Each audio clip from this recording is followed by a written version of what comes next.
So you may notice I'm missing my onstage buddy right now, but he is next door having some fun introducing this session, and I'm here with you guys excited to introduce our session here. So tour operators had to make all sorts of changes to their operations and offerings to adjust to the demands of COVID. But with travel rebounding, the question they're all asking themselves is, now what? The moderator for today's panel on sales and operations, building back different, is TourRadar's own Chief Marketing Officer, Christian Walters. Having been with TourRadar for over 7 years, Christian and his marketing team were the driving force behind last year's initial Adventure Together event and the announcement of TourRadar's adventure booking platform. This year, Christian will be guiding a panel of senior leaders from a range of established touring brands as they delve into how they and their customers have changed over the past few years and what the plans are for the future. So, take it away, Christian. Thank you. How's everyone doing today? That's great. All right, hello online. Nice to have you all join. We're going to be a little bit behind time right now. I'm about 5 minutes behind, so we're going to make this a nice 25-minute presentation. So I'd like to just bring out the panelists right away, because I think we've had a good introduction. Come on down. All right, so first and foremost, we have Giles Hawk. Giles is the CEO of Cosmos Tours. He started all the way 30 years ago as a night porter in a hotel and has made his way all the way up the ranks. He also heads up Globus family of brands and has been the CEO of Cosmos Tours for the last 6 years. And very importantly, he heads up their sustainability efforts as well. Next, we have Natasha Lawrence, who is the Commercial and Product Development Director at Kentucky Holidays.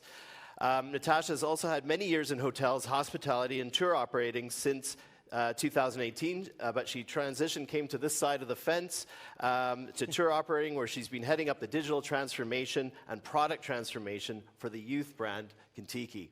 And last but definitely not least is Brian Young. He's the Managing Director of Europe, Middle East and Africa for G Adventures.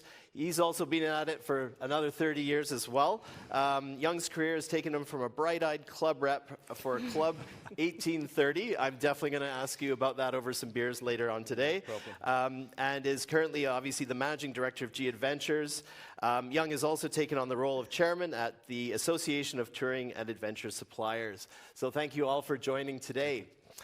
So today, as Caitlin framed, we are going to be talking about some of the efforts from an operator's perspective, whether it's marketing, sales, or operations, as it pertains to what we had to do when the pandemic hit, and then, of course, what have we done since in 2022.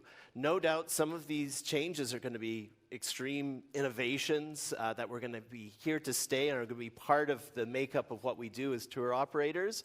And others might just simply need to be taken off the list because it's just not feasible over the long period of time. So we're going to discuss all those exciting points.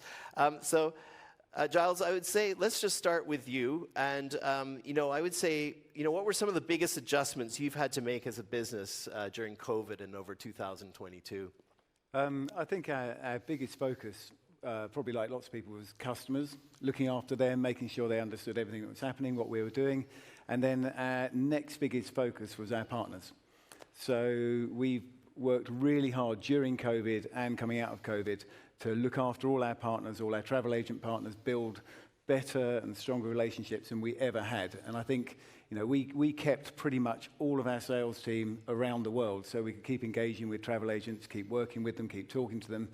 And we believe that our partnerships and relationships are better now than they ever were. And I think that's probably a big change as we come out now, that we are ever more focused on proper partnerships, symbiotic partnerships. Travis talked about the ecosystem, and we really feel that there is an ecosystem, and I think the old supplier, operator, travel agent, those blurs are sort of, they're gone now, and I think we all I think people have become a bit kinder. So I think we're all trying to work more nicely in a more engaged, joined up manner than ever. Amazing. That's true. I definitely feel that as well. I mean, this event itself is, brought us all together, and we haven't done that in one room. We've all had the benefit of joining in individual events or, meeting one at a time, but not all of us together. So that's pretty exciting. So Natasha, we talked a little bit prior to this, and you talked about some marketing initiatives, specifically around social media and TikTok and so forth. Maybe you could elaborate sort of some of the things that you've brought out in the last few months. Yeah, I think one of the biggest adjustments we had to make overnight was that our marketing team suddenly had to stop selling. So at that point, we had a long think about what would be beneficial when we were not able to operate, and our content strategy just shifted completely from sales and from product focus to community engagement, community management. So we took some different steps that we never would have taken had it not been for the pandemic. For example, we had Kentucky online movie nights, we had Kentucky quiz nights. It was all about just keeping our travelers connected, communicating, and getting excited for when they finally could travel. So that was a big shift in our content strategy, which also led to a shift in our channel strategy and our distribution, because we certainly went into the pandemic fully focused on Facebook and Instagram and had space to learn, adapt, and play in new platforms like TikTok, like Snapchat. And now coming out, that's certainly where the majority of our spend is sitting at the moment and going into 23. So we had a bit of a space to find our place in terms of how to communicate in those channels and start building a following and a network there. I remember those times where we were almost apologetic that we were travel companies. We had to tell our audience that, hey, here's a recipe on making some bran muffins and not talk about anything to do with traveling. Yeah. So with your efforts in TikTok, are you finding that it's a direct commercial benefit from it, or is it more just like higher funnel type marketing activities? Yeah, I think it's definitely helping for destination search, just as was discussed a bit earlier today. And it's also helping in terms of, our reach, our brand awareness. I wouldn't say it's the pointy end of the funnel when it comes to conversion, but we operate trips for 18 to 35-year-olds, and just by virtue of how many young people are on that channel, then it's definitely a space that we have to play in for the long term. So. Perfect. Sounds like we have a little feedback in the background there, but I don't know. We'll think through it. All right. We'll go through. Brian, you talked a lot about some new products, some adventure products, some hiking product in Europe. Could maybe elaborate on what you did there? Sure. Yeah. I think that one of the things that was important for us during the lockdown is you start to take stock of, the situation that sits around you. But you also have one eye on where's the opportunity going to lie when you come out of that situation. So there was a lot of talk in the UK at the time around, people trying to run domestic trips in the UK. At that point in time, we felt, where are we going to actually add any value? Our value is, we're an adventure operator. We do a lot of hiking tours around the world.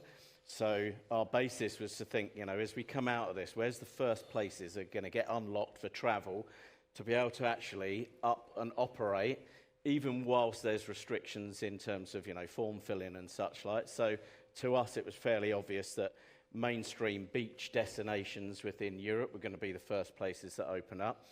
So we sat down as a team and said, well, if that's the case, we have a great European product, but actually for the UK and our European business, we're going to need something more than what we've got currently. So we then started to think about, where could we go? So we created some tours in Ibiza, Corfu, Crete, Tenerife, Italy, the Azores, a whole plethora. But one of the rationales for that was, one, there was that opportunity. Yes, we're not known for having, hiking tours or adventure tours in Ibiza, but we could bring a different dynamic to it. You could actually take a G-Adventures tour, see another side of Ibiza, and then at the same time, probably attached to that a beach holiday. And the other aspect is that we wanted to build it with longevity. It wasn't a flash in the pan, let's do something that will get us out of the initial part of COVID until the world comes back. It's really important for us that if we're going to put that investiture and the time and effort into it, that actually we think about it across all of the markets that we operate out of. So therefore, important for us is that, does that appeal to our North American marketplace? Does it appeal to the Australians, New Zealand, etc.? So, and to give some example to that, out of the UK and Europe, Europe would probably be down at number 15 for us. And as we've come through the last, I'd say 10 months, Europe has jumped up into that top 6, top 7. So that's testament of that type of, investment, development, and it's staying true to what we're really good at. It's not departing away from something and just trying to cobble something together, because I don't think we'd have been successful if we'd have tried to do something in the UK, because it just didn't feel that we could add much value to that. And then the other aspect is, I think it's fairly well, out there, that we worked through that pandemic period with a company called Hostel World, who are the biggest hosteling company, and we created a youth program called Romies, which we launched during the pandemic.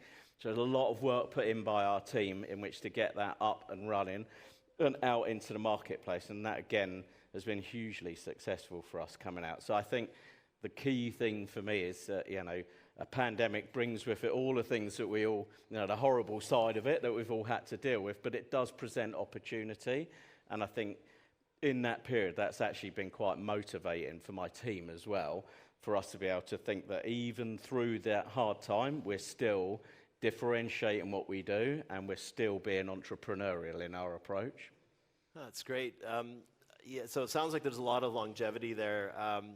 Maybe Giles or Natasha, what would you think? Do you think domestic product is here to stay, or was that just simply to get us through the pandemic? Yeah, we've always had domestic product in all our markets. So North America, a lot of Americans, Canadians stay there and travel with us. We opened up new products in Australia for domestic, and actually they look fantastic. Those products look amazing. So we all now, in the rest of the world, want to sell into those. And in the UK, where I'm based, we've always had a big UK and Ireland program. So yeah, domestic definitely is a big part of our program worldwide. Okay. Probably not so much with Contiki. We definitely dabbled with domestic over the pandemic, and we opened up a program in the US for our Americans and Australia for the Australian travellers. But the moment borders opened, the interest sort of dwindled for young travellers especially, I think. So probably now in Australia at the moment we're in this hybrid operating where we've got some Australians on trips and the Brits and the Americans just starting to reach. And so I think we'll be migrating back to a international focus, because for us what we do primarily is long haul, and that's what we're best at. So possibly counter opinion to the others, but for us we're focused on those big international trips again. That makes sense. I've heard the comment that, and Travis brought it up in his keynote, is that it takes a lot more effort now to get the same amount of bookings or more bookings. Clients need a lot more assurance. I'm going to leave this open. Whoever would like to take that on first. So I think, we need to focus more on the value and the inclusions of an escorted holiday or venture holiday. And then when we're working with partners, we need to think about the earning potential for them. Because one of the things I've always said to travel agencies, if you sell a beach holiday with a flight, your earning opportunity is pretty limited. It's just a commission on a beach holiday. With what we all include in the touring sector, they're taking commission on the whole holiday, and all those inclusions, all those meals, all the experiences are included. So the average selling price is a lot higher, so that's brilliant because you get more commission, but you're taking commission on more of the holiday. And then for consumers, we've got to talk about, what are you getting? What is the experience? Because I think people have been experience hungry over the pandemic and they want to get out and live life. So we've got to talk about what are you seeing, what are you doing, what are you actually going to be doing when you're immersed in the local community. And then I think there's that whole safety, security, being looked after. That they're with a touring company, an adventure company, they've got a tour director, or whatever different people call them, to look after them and make everything work really smoothly. And if something does go wrong, they're looked after as well, even more so. And I think a little bit the value of a travel agent has been recognised during the pandemic. I think we're seeing the same thing with touring companies, that people are suddenly seeing the value and the safety that comes in booking with us. Okay, great. We talked a little bit about assurances of the younger passenger, and I remember you were saying that has changed almost drastically since the pandemic. Well, a little bit. I think really this summer we had our first 18-year-old Kentucky traveler who was 15 when the pandemic started. So those travelers have reached us after 2 years of remote schooling, remote exams, lockdown, missing their graduation or equivalent wherever they are, missing their end of school leavers things. So it's just a huge shift in terms of what an 18-year-old had been before the pandemic. So with that, I think certainly comes a lot more reassurance required. They haven't had those trips. Typically, they'd been traveling, with parents at 16, 17, 18. They maybe haven't had those trips. So they're less travel savvy in terms of international and a lot more nervous. And potentially also lonely. We've had the loneliness epidemic for young people that has been widely spoken about these days. So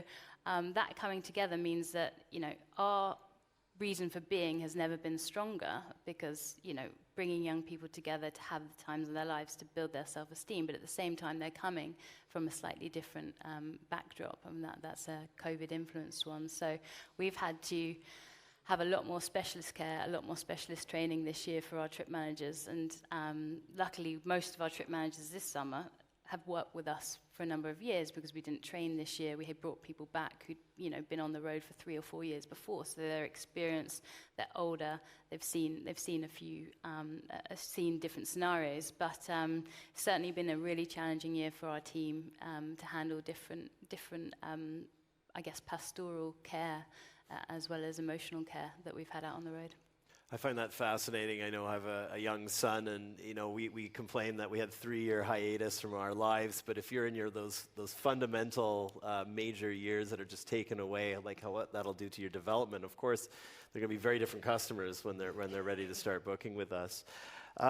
Brian, what would you talked a lot about the commitments, flexibility commitments, things that we had to do to survive.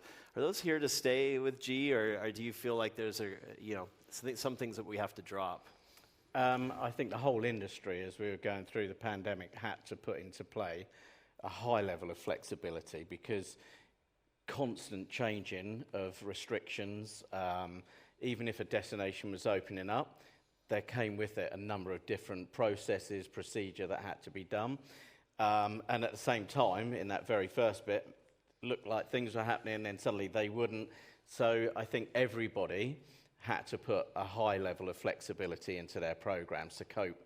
One, to support our agent partners, one, to support our customers, to give customers confidence that in an ever-changing world, you still have a degree of flexibility in which to cope with that amount of change that's going. So I think it was important during the pandemic to be able to put that flexibility in place, to give the consumer the confidence in which to think about getting back on holiday and know that they can book, have the flexibility if things change to be able to move that around. As we're starting to come out of that situation, which we pretty much, other than I think China and a couple of other places where there still remains some barriers, nearly everywhere else, even Japan that opened up, was it like 3 weeks ago? There were some restrictions and then they pulled that down within days of. So I think now that travel is more readily accessible, people are back and out around the world, then that level of flexibility also has started to come back. We're starting to see a lot of other operators, including ourselves, start to move back some of that flexibility. We're even being asked by some of our partners to pull back some of the flexibility, and part of that is because, our partners, if it's travel agent, OTA, etc., are inundated with lots to deal with at the moment still, more so created by the airlines, if anything. Therefore, so there's a high level of administration still going on. If you layer in flexibility over the top of that, that creates even more. So I think you are starting to see some of the flexibility that was put in play journey as we start to come out is starting to move back a little bit. And it also means that everyone can start planning properly, so that therefore you have some degree of certainty of what's booked is actually going to be happening rather than moving it around through flexibility. So I think, yes, it was important to have. As we come through and out, as we are at the moment, I think you'll start to see some of that pulled back a little bit. Yeah, makes sense. I'm going to switch gears now on the now what. And, we originally were going to have an economist come in and speak and tell us if we were deep in a recession, but none of them wanted to come and make a projection yet. So I'm going to ask that question. Obviously we've come through the pandemic, and, are we in for it, or did we get a hall pass because this pandemic, gave us that hall pass? Like, what do you think? It's really hard to call. I think certainly in the market we sell to, they're relatively insulated against economic shocks. They're older, they're more financially astute, they've got more money saved, they're living off pensions, they don't have big outgoings. So they will still want to travel, and they'll be desperate to travel, and they've still got the money. I think we'll probably find maybe at the lower price points, and maybe in the younger area, they may be more challenged, and they may trade down in duration or trade down in number of holidays. But I think we're going to have a good year next year. I might be proved wrong, so I've got something in my throat. It's a bit. I might be proved wrong, and we might be horrendous. But I'm pretty convinced next year is going to be a good year, certainly in the area that we operate in. I hope we all hope you're right. Absolutely. Yeah. Same? Do you think it's a good year, bad year? Yeah, Sasha? I mean, certainly none of us are immune to what's happening in terms of cost increases to the business coming in from our partners, wherever we operate around the world, and that's impacting prices for us all. But by the same token, I think that I was reading something recently about how travel has shifted for young people from a luxury to a necessity, and it's just a given as part of their rite of passage, in particular of everything that they've missed that we've discussed. So, there's hardship ahead for lots of us in different ways, but at the moment, from where we're sat, next year looks to be a good year. It looks to be coming on the way, coming and building the way that we would like it to at this stage in the booking window. So, so far, so good from a youth perspective from our side. Yeah, I remain fairly optimistic, and the reason why is I still think there's a lot of pent-up demand in the marketplace, and you see it around the world. Europe, UK, airlines have been a mess, so it has put people off of travelling over the course of the summer. A lot of people, have looked at it and said, actually, I'm going to wait. I'm going to wait for the airports and the airlines to settle themselves down, because no one wants to arrive at an airport to get told that your flight's been cancelled whilst you've got your bags and you're on your way through. So I still think there's demand from that. We also can't get away from the fact that we have had 2 years of lockdown, so that ladder it over the top. And I think the point that has been made a couple of times today is that I think there's an initial rush of people wanting to get on holiday and sit on a beach and do nothing, package holiday, whatever you want to call that.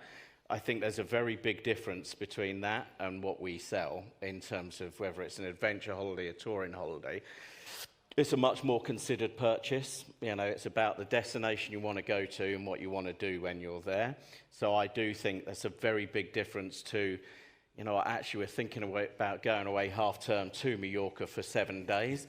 You can put that off. It's fairly commoditized in terms of flight and hotel, and it's just a beach holiday. So if you are, it can easily be replaced in my view. The other aspect is, to Giles's point, is a tour and adventure holiday. Most of it's included. The price point is fairly, a sensible price point. The places that we take people to, certainly if it's an adventure holiday, is off the beaten track. So actually, if you do have to pay for something, it's not that expensive once you're in the destination. So you get a hell of a lot value for money when you're selling a touring or taking an adventure holiday. And one last bit is around the youth as well, is I think we underestimate youth. I think they've changed a lot from certainly my time anyway, when I was young, is, I call them the Monzo generation. Monzo's a bank account that you can get in the UK. Your salary goes into your bank account and you set up pots of which your money goes into on a monthly basis. And my oldest son is a great example of that. You know, he loves going away on holiday. He would easily give up a weekend of going out, you know, frivoling it away on booze and such like. So his Monzo just keeps topping that pot up, and that's his holiday, and it's sacrosanct. And I think we always think they're going to be like, you know, impacted, but actually they're quite savvy savers, that group. So, yeah. There's nothing wrong with going out in the night and the booze, Brian. Well, I've heard this. Certain somebody out very late last night. Yeah. Well, we're definitely going to end it on that one because we are out of time. But what we'll do is we'll forward any questions from the audience and from online, and maybe we can respond to them. But I know Mark's been working diligently there. So once again, thanks so much. Thank you so much for coming, and this has been a great panel. We've enjoyed the conversation. Thank you. Thank you.